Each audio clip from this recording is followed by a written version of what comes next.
How late do you want to leave it to make a difference in matches? There's a pattern emerging for Liverpool, Stevie. If you bring up their last month or so of action, you can see 7 results, okay? There have been goals scored in either the 69th minute or later. I know 69 isn't particularly late in the game, but that's the earliest in terms of game-changing goals that Liverpool have scored in either to save points or to win points. What do you put it down to, first of all? It's a combination of things, and the first one has to be believing that you're going to do it, because without that belief, I just don't believe you can get it done. Obviously, quality. You know, you can't score goals unless you've got somebody who's better than the opposition in a certain period of time or in a certain situation. But the most important thing to remember is that these goals come from the work that you've done from the first minute. You know, when you're playing against sides and you're pushing them back and you're making them work hard and you're making them concentrate, the longer that goes for them, the harder it becomes for the opposition to keep up that intensity, to keep that concentration. So for me, what you're seeing is a team that believes, and that's what championship teams do. They believe every time they step on the field. But you're also seeing the opposition who are beginning to run out of a bit of gas and a bit of concentration, and somebody makes a mistake and Liverpool pounce on it because they're stronger mentally and they're stronger physically, and it's easier to play on the front foot than it is to play defensively for long periods of time. So it's a combination of a lot of things. First one's belief, desire, and of course the pressure that Liverpool have put the opposition under for long periods of time leading up to those late goals. What you're talking about is that the margins are getting slimmer, right? Yep. In order to make the difference towards the end of the game. Leo Messi loves to come off the bench because he says it's the final 20 minutes when games are decided. Are we seeing a step up in competition then, in terms of what Liverpool are having to face week in, week out in all of those competitions? Or is it simply a taking of toll because they're so busy?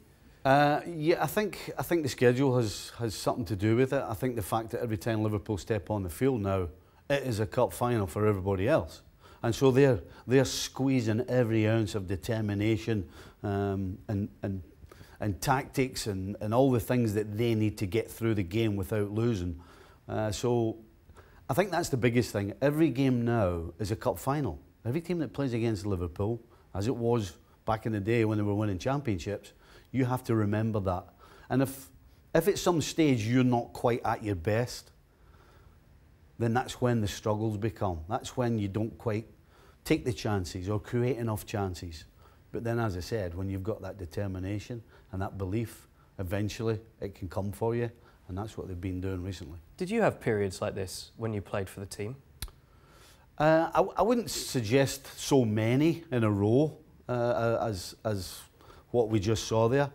But no question, we always felt that the longer the game went, we felt that we were going to get something done. And I think when you look around and you have the quality around you, then when you've got 5 or 6 people who are capable of getting something from nothing, then that certainly makes it a lot easier. And yes, we had games that we pulled it out at the end, but it was because of all those things that I spoke about. Liverpool are facing Manchester City at the weekend. What chance do you give that trend continuing, because they're a team that love to decide things late as well? Well, I think the only thing you know is that this is going to be a ding-dong game. None of these two sides are going to try and sit tight and try and break. They're both going to try and exert their muscle and try and prove to the other that we are better than you. And when you have two teams with the quality that City and Liverpool have, with that same outlook, it can't be anything other than a complete and utter attacking game of football. And listen, as good as Liverpool have been at the back, they're going to do well to keep a clean sheet, because City going forward are fantastic. Thanks so much for watching ESPN on YouTube. And for more sports highlights and analysis, be sure to download the ESPN app. And for premium content and live streaming, subscribe to ESPN+.